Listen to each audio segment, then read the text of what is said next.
what is the best solution for people, Americans, British, anybody really, in a major Western power for trying to expand their party, their local party, their group, their discretion group, how to convince their friends, basically, to question everything they've been told their entire lives, essentially, because there's such an ingrained hatred of socialism, Marxism, whatever you want to call it, by default, without any real questioning. It's just something you're told from birth. It's bad, stay away. How do we go about countering this? How do we remove this misconception from their heads, essentially? Well, I'll tell you something that has been an experience that I've had that I have seen confirmed over and over again. And that is this. You talk to a working person. I don't mean a bourgeois intellectual who might have left, quote unquote, sympathy. I don't mean someone on the internet. I mean a working person. Someone who's holding down a job, working in a factory, working in a store, trying to raise their kids, maybe holding down two jobs at the same time, maybe a single parent trying to raise a family. My experience has been you go to actual working people, actual proletarians who are living the class struggle in their everyday life. You could say 100% pure Marxism, Leninism to them. Only don't use that phrase. And they'll be saying, yes, you're right. Yeah, of course. Yeah, that's exactly right. That's what we got to do. Yeah, we got to stand up. We got to do. That's the first in.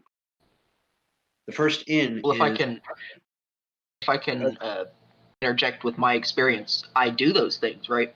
But in my area, at least, the people that I tell these things, the people that I tell these plans, they agree.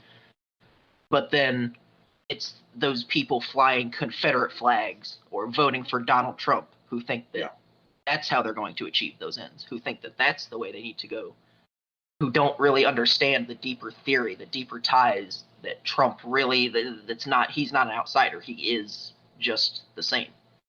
Yeah. And you cannot explain it to so many of these people. It's so hard to get in that door, is what I'm trying to say, because they don't conceive it as that. It's something entirely different in their head.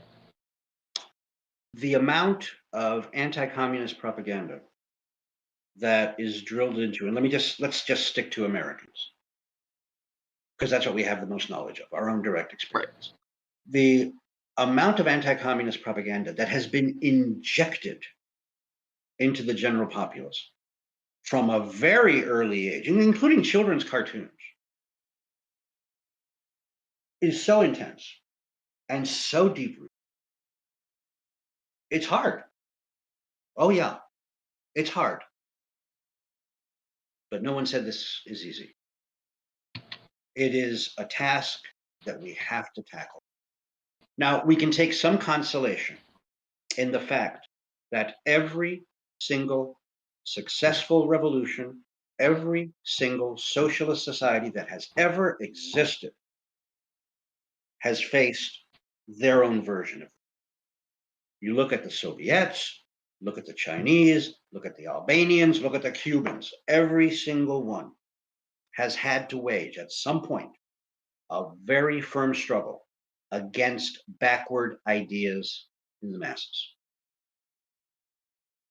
And we have to recognize that. We have to accept that is the situation that we're dealing with. That is the world as is.